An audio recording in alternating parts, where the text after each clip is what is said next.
આવનાર પેટા ચૂંટણી જ્યારે આવે ત્યારે અમારા પ્રજાશક્તિ ડેમોક્રેટિક પાર્ટીના ભાલો લઈને ઉતરશે અમારા લાલજીભાઈ કોટડિયા. લાલજીભાઈ બાવાભાઈ કોટડિયા, જાંબુડી સરપંચ છું. આજ 20 વર્ષ થયા સરપંચ છું. અમારી પાર્ટી છે શંકરસિંહ બાપુની પાર્ટી છે, શુદ્ધ પાર્ટી છે.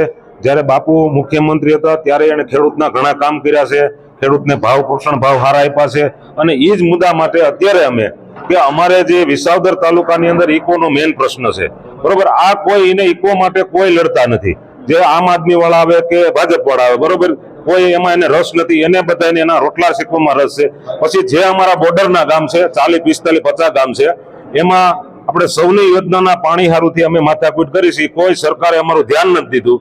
અને કોઈ પણ સરકારે અમારા જે કેશુબાપા ગયા ત્યાર પછીના જે બોર્ડરના ગામડા છે એની ઉપર ડેમ કોઈ બાંધ્યા, એ કોઈ ડેમ ચેક ડેમ નથી બાંધ્યા. પછી બાપા હતા ત્યારે 100-150 ડેમની સર્વે થયા હતા.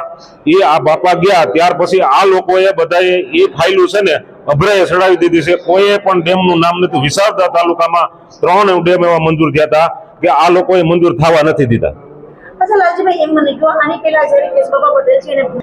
હવે એ તો અમારો પ્રશ્ન નથી, પબ્લિકને જોવાનું છે. એને હારે માર્ગે સારું કામ કરાવવું હોય તો અમને છૂટાવે, બરોબર છે. એ પબ્લિકની હાથની વાત છે. અમે તો સેવા કરવા નીકળ્યા છીએ. અને મારું જાહેર જીવન 30 વર્ષથી અમારું જાહેર જીવન છે, બરોબર છે. મારી કપડામાં ક્યાંય કોઈ ડાઘ નથી કે મારે ક્યાંય કોઈ ખરાબ ધંધા નથી, બરોબર છે. માત્ર ને માત્ર હું ખેડૂતના લક્ષી માટે કામ કરું છું. મેં ઉપવાસ આંદોલન કર્યા છે, જેલમાં ગયેલો છું, બરાબર છે. 14-14, 15 દિવસ મેં ખાડા ખોદી અને મેં કીધું તમે ખેડૂત માટે મેં ઉપવાસ આંદોલન કરેલા છે, બરોબર છે. એટલા માટે અને મને વિશ્વાસ છે કે આ જનતા મને છૂટામાં મદદ કરશે એવી મને વિશ્વાસ છે. એવા ઠેકાણે ત્રણેય પાર્ટીઓના અનુભવો વિસાવદરની પ્રજાને છે. હું જાહેર જીવનમાં જ્યારથી છું ત્યારથી આ પક્ષ કે પહેલા પક્ષ, પણ પ્રજાનું ભલું શેમાં હોય એના સિવાય કંઈ જ ન હોય. અહીં વિસાવદરમાં આવતાની સાથે માર્કેટ યાર્ડમાં કેશુભાઈ પટેલ સાહેબની પૂરા કદની પ્રતિમાને પાઘડી પહેરાવી, હાર પહેરાવ્યા. સરદાર સાહેબની પ્રતિમા એમને પણ ફુલહાર કર્યા. એવા ઠેકાણે મારે પ્રજાજનોને કહેવાનું કે અમારીને કેશુબાપાની જોડી બહુ સરસ જોડી હતી, કોને તોડી.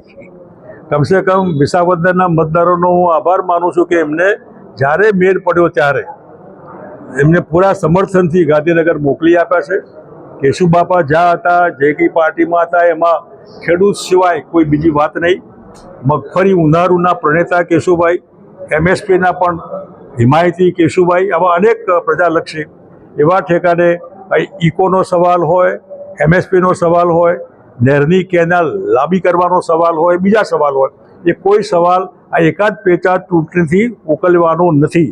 પરંતુ ગુજરાતના મુખ્યમંત્રીની ભાજપની આ ભ્રષ્ટ સરકારની ખુરશીને જો આ ભાલો ફેંકતા માણસની અણી અમારા લાલજીભાઈ કોટડિયાના માધ્યમથી ધારાસભ્ય બનીને ત્યાં ગાંધીનગર અડાડશે તો સરકારમાં જીવ આવશે અને સરકાર પ્રજા દુઃખી છે એનો વિચાર કરીને સારું કરવાની કોશિશ કરશે.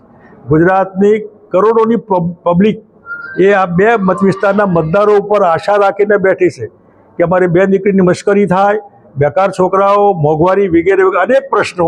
એ પ્રશ્નો આજે અમારા હાથમાં જવાબ આપવાનો નથી, પણ તમારા હાથમાં, વિસાવદરને કડીના મતદારોના હાથમાં છે. તો વિસાવદરને કડીના મતદારો પાસે ગુજરાતની પબ્લિક બહુ હૃદયથી આશા અપેક્ષા રાખીને અપીલ કરે છે કે અમારી લાગણીને માગણી ધ્યાન રાખીને ભારતીય જનતા પાર્ટીને ઘેર બેસાડજો અને બાપુની પાર્ટીને ગાંધીનગર મોકલી આપો તો આવતીકાલ આપણી ઉજળી લાગે. આના સિવાય તમારે કંઈ પૂછવું કરવું હોય